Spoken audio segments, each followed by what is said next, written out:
Hi friends, welcome to honey stories. నేను మీ లక్ష్మి. అసుర love and war 82 episode యార్. మనం తీసుకురావక్కర్లేదు, వాళ్ళు రప్పిస్తారు. వెయిట్ అన్నాడు దేవ్. వాళ్ళు రప్పించే వరకు సైలెంట్గా ఉండడం ఏంటి అని అడిగింది జాను. వాడి గురించి పక్కన పెట్టండి అని చైతు. మీ అక్క ఫ్రెండ్స్ ఎవరైనా నీకు తెలుసా అని అడిగాడు దేవ్. దాని ఫ్రెండ్స్ గురించి ఇప్పుడెందుకు అంటూ విసుగు ప్రదర్శించింది చైత్ర. అడిగిన దానికి సమాధానం చెప్పు.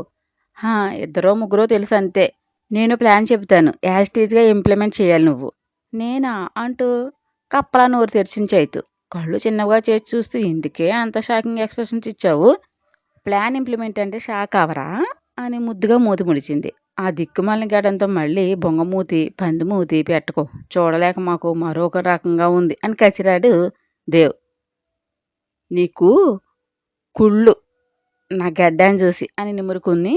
బాగుంది కదా అబ్బాయిని అయితే నాకు ఈ బాధలు లేకపోను, నీకు పోటీ వద్దని బిజినెస్లో అంటూ పెద్ద విరిచిన చైత్ర. బావ కొన్న సూపర్ ఫ్యాన్స్ చాలే చైతు, ఈయన గారు కొన్న ఫ్యాన్ ఫాలోయింగ్ మన దేశ ప్రధాని నరేంద్ర మోడీ గారికి కూడా ఉండదు అని వికరించాడు విదూర్. అబ్బా బ్రో, సేమ్ ఫీలింగ్ ఇక్కడ కూడా అని నవ్వింది. ఇద్దరు నోరు ముయ్యండి. ముక్కుసూటిగా ఉండి నిజాయితీ గలవాడంటే ఎవరికైనా నచ్చరు, అది లోకం తీరు, మీరు అర్థం చేసుకోవాలి అని సీరియస్ అవుతూ. నువ్వు ప్లాన్ చెప్పన్నయ్య, పాప ఎలా చేయదో నేను చూస్తా అంది జాను. ఓయ్ బుల్బుల్, నువ్వు నా పార్టీ సడన్గా నీ అన్న పక్కన చేరిపోయేవేంటి? దీనికి మేము ఒప్పుకోం అధ్యక్ష. నువ్వు ఒప్పుకోకు బ్రో అంది చైత్ర.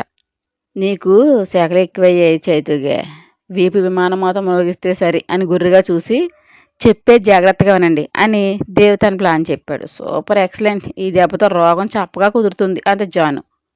వర్కౌట్ అవుతుందంటే చేస్తాను, నాదేం పోయింది, పక్కన నువ్వు ఉంటావు కదా అంది చైతు. నేను ఉండను, వరుణ్ వస్తాడు, వాడైతే చాలామందికి తెలియదు కాబట్టి ప్రాబ్లం ఉండదు. వరుణ్ అనగానే టెన్షన్గా చూసింది చైత్ర. నువ్వేం టెన్షన్ పడకు, వాడు డబ్బాగాడు వేస్ట్ ఫెలో అంది జాను. వాడు సెంట్రల్ ఆఫీసరే, వేస్ట్ అంటూ తీసి పాడేస్తున్నావు రాక్షసి అని కరిచాడు విదురు. సో వాట్ అని బలుపుగా అంది జాను. అన్నా చెల్లెలకి కొవ్వు కత్తిరోతుంది అని పళ్ళు మరాడించాడు. హీ అంటూ పళ్ళు ఎకిలించి గుడ్ క్యాచ్ అని మూతి తిప్పింది. ఈవినింగ్ రెడీగా ఉండు, వీడు తీసుకెళ్తాడు. మరి నువ్వు అని మొహం ముడిచిన చైత్ర. నేను టచ్లోనే ఉంటానే, ఏడు మొహం పెట్టకు. అక్కడ నీ అక్క చూడు, ఒక్క నెత్తులేస్తుందో, గట్స్ అంటే అవి, నీలా ఉండరు అని ఎద్దేవా చేశాడు దేవ్. అలాంటి దరిద్రమైన బతుకు నాకు వద్దు కానీ నువ్వు ఆవేశపడకు అని వావరింపుగా అంది. మాటలు నేర్చింది బాగా. ఫస్ట్ ధీరజ్ నుంచి స్టార్ట్ చేద్దాం. బావా వాడు పబ్బులు వాటికి వెళ్ళడు అనుకుంటా. కొందరు పబ్లిక్ చేరి ఎవరి ఎంజాయ్మెంట్ వాళ్ళదే. వాడు వెళ్ళే ప్లేస్ చెప్పి అక్కడ డైలీ కస్టమర్స్ అని హేళనగా నవ్వాడు దేవ్. అర్థం కాని ఆడపిల్లలకు క్వశ్చన్ మార్క్ ఫేస్ పెడితే అర్థమైన విదూర్ మొహం వికారంగా పెట్టాడు. నీ ఫేస్ ఏంటి ఆముదం తాగినట్లు పెట్టావు, ఆ ప్లేస్లో ఏముంటుంది అని ఆసక్తిగా అడిగింది జాను చురుగ్గా చూస్తూ. నీకు అవసరమా అని. మరి అక్కడికి చైతుని ఎలా తీసుకెళ్లేది అని అనుమానం వ్యక్తం చేశాడు విదూర్. అక్కడికి తీసుకెళ్లాల్సిన అవసరం లేదు, వాడు వెళ్ళే వేలో కనిపిస్తే చాలు, మీరేం చెప్పక్కర్లేదు, అంతా ఆటోమేటిక్గా జరిగిపోతుంది. అవును, ఆ చిట్టెంటికల పాప ఏమైంది, సన్నాసిగా మారిపోయిందా అని క్యూరియాసిటీగా అడిగింది చైత్ర. ఏం అంత మిస్ అవుతున్నావా, రమ్మని కాల్ చేయనేంటి అని కొళ్ళు ఎగరేశాడు దేవ్. ఈ గెటప్లో రితిక చూస్తే సో క్యూట్ సో స్వీట్ అని చైతు వెనకపడుతుంది. అప్పుడు క్రైమ్ లవ్ స్టోరీ కాస్త ఎల్జీబీటీ స్టోరీగా మారిపోతుంది అని నవ్వింది జాను. అది అసలే కాంపిసాచి. బాబు ఎంత క్యూట్గా ఉన్న నిన్ను చూస్తే చచ్చినా వదలదు అంటే ఇచ్చేశాడు దేవ్. ఈ చైతు చేతి దెబ్బల గురించి మీకు తెలియక నగరాలు దొబ్బుతున్నారు, ఒక్కసారి తింటే వారం బెడ్ దగ్గర అని హోయిలిపోయింది. అవునా, అదే చెప్పుకుంటున్నారు పురజనులు ముంగేస మొహందాన. ఏమి నగరాలు వెళ్ళబోస్తున్నావే అని విక్రించాడు దేవ్. ఓయ్ నువ్వేంటి ఆకాశం మెరుగు పడుతుంటే ఎలా ఆపాలి అనేంత రేంజ్లో ఆలోచించేస్తున్నావు? అస్తమానం ఒకటే దిక్కుమాలిన ఆలోచనలు, కాస్త మనకంటూ ఆనందాలు సృష్టించుకోవాలి అంత జాను. నిజమేనే బాబు, బుర్ర బ్రేజా ఫ్రై అవుతుంది చెత్త వల్ల, ఫీజు ఉండడం లేదు అని ఇరిటేట్ అయ్యాడు విదుర్. పద, నాకు కొంచెం షాపింగ్ ఉంది, వెళ్దాం. బావని తీసుకెళ్తే మన మీద గసిప్ సైడ్స్ అయ్యి దేవాన్ సెల్లులు విదుర్కి చెడింది, కారణం ఒక పంజాబీ వాడితో రిలేషన్లో ఉంది అని లోకం కోడైకి వస్తుంది అని నవ్వింది జాను. నిన్ను నువ్వు పేపర్లో చూసుకోవాలని ఉందా జాను, మనం ఇద్దరం వెళ్దాం పద అంది చైత్ర. మనమిద్దరం వెళ్ళే కంటే మా అన్నని పబ్లిక్ ప్లేస్లో కిస్ చేసావంటే అది సెన్సేషనల్ టాపిక్ అవుతుంది. ట్రై చేస్తావేంటి అని కన్నుగిట్టింది జాను. నిన్ను అంటూ చేయి లేపింది కొట్టడానికి చైతు. ఆవ్ అంటూ రాబిట్లా గంతేసి భై అంటూ విదుర్ని లాక్కుపోయింది జాను. చిన్నగా నిట్టూర్చి అందరి ఆనందాలను ఆవిరి చేసి అదేం బాగుంటుందో, ఇంత దిగజారి ఏ ఆనందం అనుభవిస్తుంది? ప్రతి క్షణం భయపడి చావడం తప్ప ఒళ్ళు గుల్ల చేసుకుంటుందేమో గాని ఏమీ యూజ్ ఉండదని దానికి అర్థమయ్యేసరికి లైఫ్లో ఏమీ మిగలదు అంది చైతు. ఫ్యామిలీ అఫెక్షన్స్, పేరెంట్స్ మీద ప్రేమ అవి బాగా తక్కువ అనుకుంటా కదే దానికి అన్నది. తన సొంత వాళ్ళ దగ్గర కూడా నటించేదని నాకు ఇప్పుడే తెలుస్తుంది శివ. మంకుపట్టు పడుతుందంటూ నాని ఇసుక్కునేది కానీ మరీ ఎంత దిగజారిపోతుందని అసలు ఎక్స్పెక్ట్ చేయలేదు అంటూ బాధపడింది చైత్ర. చైతుని దగ్గర తీసుకుని ఒడిలో కూర్చోబెట్టుకున్నాడు దేవ్. నేను ఈ గెటప్లో ఉండగా నువ్వు సరసమాడడం ఎవరైనా చూస్తే అంతే సంగతులు. జాను అన్నట్టు మనం సెన్సేషనల్ అయిపోతాం అని నవ్వింది చైత్ర. నా అనుమతి లేకుండా చీమ కూడా లోపల ప్రవేశించదే అని నడుము చుట్టూ చేతులు వేసి మరీ సన్నగా బొమ్మలు అయిపోతున్నా చూసుకున్నావా, కొన్నాళ్ళకు స్కెల్టిన్వి అయిపోతావేమో, అప్పుడు నా పరిస్థితి ఏంటి బంగారం ఆలోచించు అని జాలిగా పెట్టాడు ఫేస్ దేవ్. బీర్ తాగితే ఒళ్ళొస్తుందంట, రోజుకు 2-3 పట్టించేస్తే ఒక కేసు తెచ్చి రూమ్లో పెట్టేయి అని నవ్వింది. సరిపోతాయి పాప అంటూ భుజం మీద చిబుకు వంచాడు. ఏదో సరిపెట్టుకుంటామోయ్, సరిపడినంత తెస్తావా ఏంటి? ఏ మొహమాట పడకు, ఒక లారీ లోడ్ వేయిచ్చేస్తా, పీతలా తాగుతూ కూర్చో అన్నావు. నేను అల్జిత్ని, తాగినా నన్ను ఎవరు ఏమి అనరు. ఆంటీతో రోజుకో గ్లాస్ తాగితే గ్లామర్ పెరిగి బోన్స్ గట్టి పడతాయని చెబితే చాలు, నాకు కంపెనీ మీ అమ్మే ఇస్తారు తెలుసా అని కళ్ళు ఎగరేసిన చైతు. మా మామ వీక్నెస్ బాగా పట్టేసేవే రాక్షసి, నువ్వేం చెప్పినా నిజమే అనుకుంటుంది మామ్ అని నవ్వాడు. చైతు అబద్ధాలు చెప్పదు అని మూతి తిప్పింది. ఈ డ్రెస్ మార్చవే తల్లి, మూడంతా దుబ్బుతుంది అని గారంగా అన్నాడు. ఆఫీస్లో వర్క్ చేయాలి బంగారం, రొమాన్స్ కాదు, పని చూడబోయి, లేకపోతే మామయ్య గారితో చెప్పి శాలరీ కట్ చేస్తా అంది నవ్వుతూ.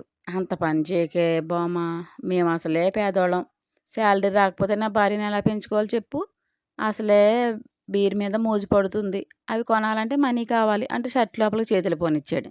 చేతి మీద ఒకటి పీకి వేషాలు వేసావా అని ఒడిలో నుండి లేచింది. డెవిల్ పిల్ల అసలు ఒక ముద్దు ముచ్చటలేని జడ పదార్థంలా మారిందని కరిచాడు. ఉమ్మ లకలకలక అంటూ వెళ్ళి సోఫాలో కూర్చుని ఫోన్ చూసుకుంటుంది. చిన్నగా నవ్వుకొని సిస్టమ్ మీద దృష్టి పెట్టాడుదే. నాకు కార్డు గీకేద్దామనే కదే ఇక్కడికి లాక్కొచ్చావు, బయటకు అంటే ఇంకా ఎక్కడికో అని ఆశపడ్డాను కదే అని గుర్రుగా చూశాడు విదుర్. కళ్ళు చిన్నగా చేసి ఎక్కడికో అంటే క్వశ్చన్ మార్క్ వేసి పెట్టింది. అక్కడికి లేదులే కానీ అని ముందుకు వెళ్తుంటే చేయి పట్టుకుని లాగి మ్యాటర్ తేల్చు, తర్వాత షాపింగ్ అని పట్టుపట్టింది. పక్క థియేటర్లో ఓల్డ్ మూవీ ఆడుతుంది, అక్కడికి తీసుకెళ్తావేమో అనుకున్నా, చాలా వెటకారంగా అన్నాడు విదుర్. వెళ్తే న్యూ మూవీకే వెళ్ళాలి, ఓల్డ్ మూవీకి ఎందుకు చండాలంగా, అయినా నేను మూవీస్ చూడనా నీకు తెలుసు కదా అంటూ సీరియస్ అయింది జాను. జానమ్మ, నువ్వు ఇంకా ఎదగలేదే అంటే ఈ డైరెక్షన్లో కాదు అని చేతితో బాడీని చూపిస్తూ కాస్త బ్రెయిన్ పెంచవే తల్లి, లవర్కి ఉండాల్సిన మినిమం నాలెడ్జ్ కూడా లేదు నీకు, మడ్డి మొహం దానా అని కొక్కిరించాడు. థియేటర్లో అయితే అచ్చికి బుచ్చుకులు ఆడుకుంటూ ఒకే కోక్లో 2 స్టాలు వేసుకుని జుర్రుతూ కక్కుర్తు రొమాన్స్ చేద్దామంటావు అంతేనా అని కళ్ళు ఎగరేసింది. వామ్మో, ఇది లాజిక్లో అవుతుంది.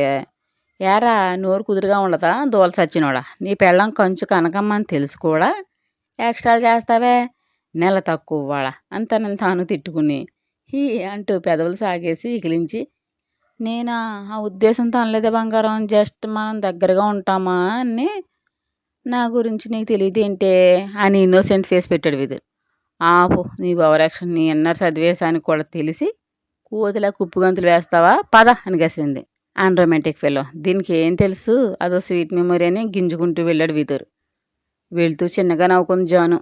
కుక్కకు 2 బిస్కెట్స్ పడేస్తే ఎలా మాట వింటుందో తెలిసినవాడు ఏం చేస్తాడు, శ్రమ అనుకోకుండా పని చేస్తాడు. సేమ్ లైఫ్ పట్ల అదే భావంతో ఉన్న జయంత్ కూడా ఆమె పిచ్చి తెలిసి షాపింగ్ అని ఎరవేశాడు. తన మీద అమితమైన ప్రేమ కారిపోతుంది, అందుకే మాల్కి తీసుకొచ్చాడని మొహం చాటంత చేసి కళ్ళల్లో స్టార్స్ మెరుపులు మెరిపిస్తూ షాపింగ్ చేస్తుంది లయ్య. ఏమే బుజ్జులు, నువ్వు చుడీలు జీన్స్లు మానేసి మ్యాన్స్ వేర్ వేసుకుంటున్నావా, ఇది జెంట్స్ సెక్షనే అంటూ చుట్టూ చూశాడు విదుర్. ఇవే కితకతలాంటి ఇడియట్ అని ముద్దుగా తిట్టి, 2 డేస్లో నా హ్యాపీ బర్త్డే రా, వాడికి ప్రజెంట్ చేయాలి, మంచి షర్ట్ తీసుకుంటా, అందుకే నేను రమ్మంది, ఈ క్లిస్ ఎట్లే ఎదిగో బ్రెయిన్ లేదు అని నవ్వింది. జాను నవ్వు పాము చెవులకు చేరి నాదస్వరం విన్నవాడిలా అటు సైడ్ నుంచి ఇటువైపుకి వచ్చాడు జయంత్. అక్కడ జయంత్ని ఎక్స్పెక్ట్ చేయని వీళ్ళు మొహం గంభీరంగా మార్చేశారు. విధుని చూసి మనసులో బగ్గున మండుతూ పైకి ఇన్నోసెంట్ ఎక్స్ప్రెషన్ పెట్టాడు జయంత్. పద విధుర్, ఇక్కడంతా చెత్తగా ఉన్నాయి, మనం వేరే ప్లేస్కి వెళ్దాం అంది జాను. చెత్తలో ఏం వేరుకుంటాంలే బంగారం, పద అని వ్యంగ్యంగా అన్నాడు విధుర్. విధుర్ అంటూ కోపంగా పిలిచింది లయ్య. ఎస్ అంటూ యాటిట్యూడ్గా అన్నాడు విధుర్. ఏ డ్రామాగా ఉందా అని మొహం మండించింది లయ్య. వాటిలో నీకున్నంత ప్రావీణ్యం నాకు లేదు మిస్సెస్ జయంత్ అని వంకరగా అన్నాడు. తెలుస్తూనే ఉంది ఎవరికి ఏ టాలెంట్ ఉందో, స్వీట్గా మాట్లాడుతూ గోతులు తీస్తారు, నాకు తెలియదా అని జానుని చూస్తూ అందలయ్య. కళ్ళు నెత్తికెక్కున్నావు, మంచి చెడులు తెలుసుకోలేని విచక్షణ కోల్పోయి కంగారు పడకు. కొందరు వేసుకున్న వేషాలు రంగులు వెలిసాక అప్పుడు తెలుస్తుంది నీకు మన వాళ్ళెవరో పరాయి వాళ్ళెవరో. గొర్రె ఎప్పుడు కాసాయవాడిని నమ్ముతుందంటే ఏంటో అనుకున్నా, నేను చూస్తుంటే తెలుస్తుందిలే అని వెకిలిగా నవ్వి పద విదుర్ అని ముందుకు వెళ్ళింది జాను. ఎంత పొగరు, అమ్మా నాన్న లేని అనాథవని మా వాళ్ళు జాలు చూపించి ప్రేమ పంచితే ఎలా ఎగురుతుందో చూసావా జయంత్ అందలయ్య. కోపం కస్తున్న పొంగి సర్రుని వెనక్కి తిరిగింది జాను. జాను కోడెత్రాసులు అలా వెనక్కి తిరగగానే ఏదో తెలియని భీతి కలిగి వెనుకడుగు వేసిందిలయ్య. షార్ప్ లుక్తో కాల్చేసేలా చూస్తూ ముందుకు వచ్చి ఏమన్నావు అని కోపంగా అడిగింది జాను. మోర ఎగరేస్తూ ఏ ఉందే కదా అన్నాను అంటూ బలుపు చూపించింది. ఏముంది, నాకు డాడీ ఉన్నారు, అతనికి ప్రేమ పంచడం వచ్చు, దేశానికి ఒక ఆర్మీ ఆఫీసర్గా సేవ చేయడం వచ్చు. ఇక అమ్మ అంటావా, నీలా మనుషుల విలువ వాళ్ళ ప్రేమ విలువ తెలియక నువ్వు వెళ్ళిపోయావే, అయిన వాళ్ళందరినీ కాదనుకుని అలా పోయింది. ఒకటి అడిగితే నిజం చెప్తావా అని సూటిగా చూసింది. ఏంటది అని మొహం ముడిచింది లయ్య. అమ్మ గురించి నువ్వు ఎప్పుడైనా ఆలోచించావా? చిన్న డాడీతో నీ మనసు పంచుకున్నావా? I mean affections చూపించావా?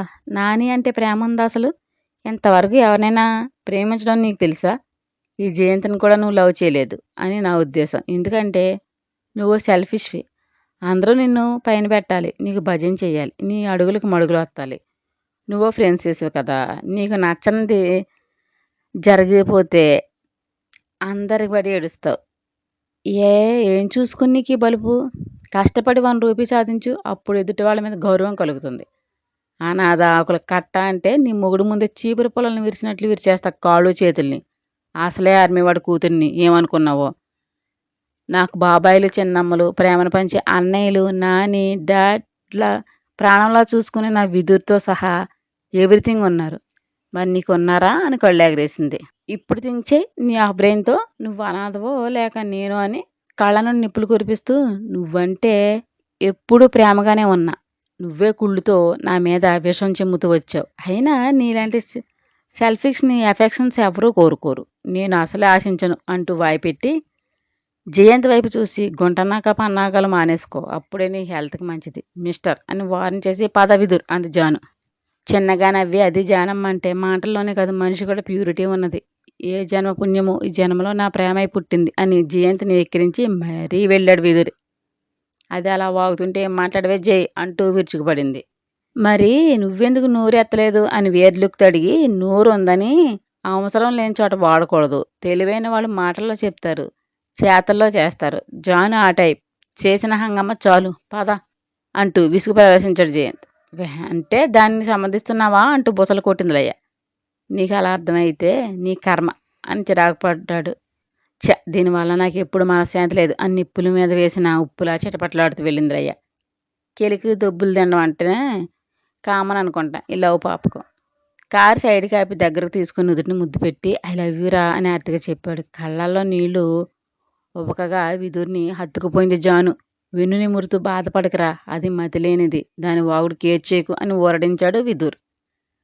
స్టోరీ మీకు నచ్చినట్లయితే ఒక లైక్ ఇచ్చి కామెంట్ చేయండి ప్లీజ్. షేర్ అండ్ సబ్స్క్రైబ్ చేయండి బడ్డీస్.